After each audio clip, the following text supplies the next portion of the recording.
Na-play natin, yung screw type, and then yung spark plug type lang. And then ang kasya lang naman dito, yung hotkeys na ibibigay sa inyo, yung binili po ninyo, nakasama.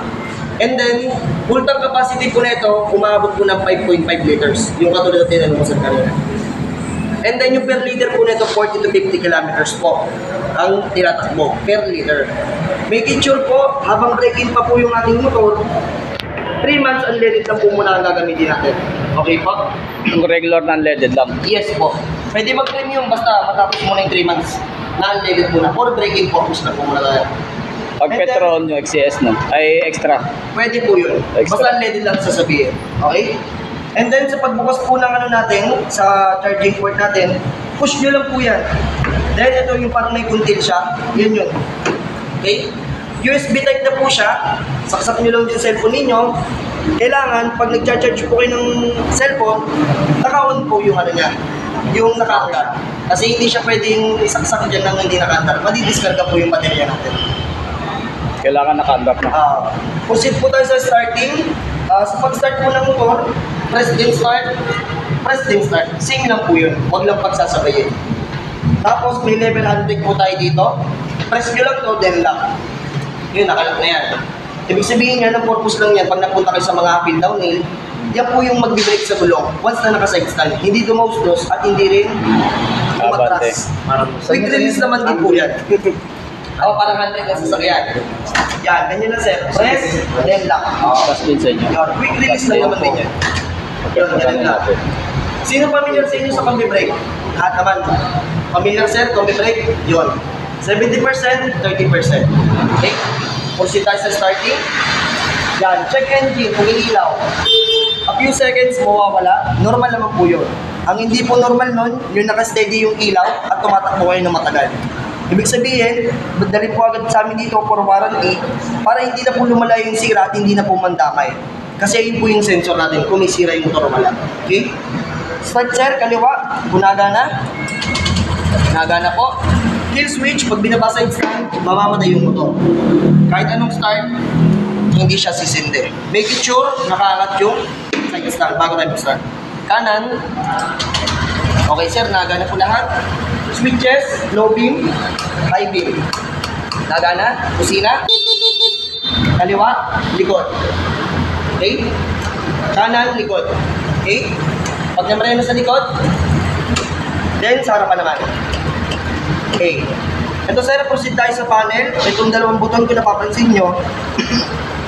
Diyan lang tayo mag-adjust ng oras. Long press lang natin. Hintayin lang natin mag-blink yung oras. Yan. Pag nag-blink, unang pindot, set. Anong oras na po sa inyo? Oras sa akin na lang. 2:40. 2:45 na lang. Ang pag-adjust sir, itong selection lang. Yan, 2. Kung alas 3 naman, kung alas 3 na ngayon, pindutin mo lang ulit ito. Then set mo na yan. Kabila naman tayo mag-adjust. Yan. Kung malayo, pwede mo i-long press. Pero kahit hindi sobrang din. Yan. Sunod-sunod naman na yan. Yan. Then set. Yan. Automatic na yan, sir. Kahit nakapatay susi, hindi mo ng umaga, kung anong oras ng umaga, yung pa rin yung umaga mo. Okay? Apo. Sunod na po yan, ma'am, dun sa anong oras. And then, ito po sa ano natin, first change oil po natin, first break-in. Excuse me lang po. Yan. First break-in po natin, once na ma-reach yung 500 km. Yan po yung unang punta nyo dito sa amin. For change oil, tsaka palit gear oil. Libre po yun. Hindi po. Yung po yung bibilin nyo, sir, yung langis tsaka gear oil, dito po yung sa taas. Pero yung And then, libre. sa coupon, sir, ang babayaran mo lang na libor, 91 pesos. Kasi yung sa coupon, may 50 pesos sa akin. Okay po. Then, sir, and then makikisuyo lang din tayo sa mekaniko, pakicheck na rin yung kulan. Opo, pakicheck lang. Papacheck natin sa mekaniko yung kulan. Kung may naman pa o wala na. Sasabihin po yung sa mekaniko. Okay? Total kilometer as brand new po, 0. Yung gas lang nilagay natin for activation. After that na pag-alis nyo, pag-asan nyo po doon yung nahanap. Speed sensor sa likod. Nagana. Okay? Magbabasa lang siya ng total ng tinakbo once na umikot na yung gulong sa harapan. Trip A. Ibig sabihin po ng trip A, kung bumiyahe kayo ng Patagaytay, hindi nyo makikita kung gano'ng kalayo yung tinakbo natin. Manila from Tagaytay. Kung gusto nyong i-reset, long press lang po ito. Yan. Magiging 0 po yan. Okay? Trip B, same lang ng procedure. Kung anong ginagawa ng trip A, same lang po si trip B. Parang sasakyan. Pag reset lang din, long press mo lang din. Magiging 0 yan. Yan. Fuel type, yun yung fuel, natin, fuel per liter, 40 to 50. Siya na yung kusang magre-reset, diyan mo makikita kung gaano ka kalakas ng throttle. Conforme po yun sa ating driving habit. May angkas mabigat, mabilis takbo, or mabagal. Okay? Yan, katulad ng sinabi ko bago gamitin yung motor. 3 to 5 minutes painitin. Kasi nagkakarga yung baterya at yun lang is makapag-circulate bago tayo umalis o pumasok ng trabaho. Patayin natin sir kung nagana. Ayan po, bumaba. Pag in-start, magkakarga. Ano yung normal niya sa battery? 12.5 sa umaga. And then yung sa ganyan, 14.5 hanggang 14.6. Yun yung pinaka-normal niya? Yes po, normal yun. Pag tumaas, ma-check agad. Yun. And then, pupunsin tayo sa 2 years warranty at saka yung 20K Auto. Pamilyar po lang sa 20K Auto kasi sinasabi ko.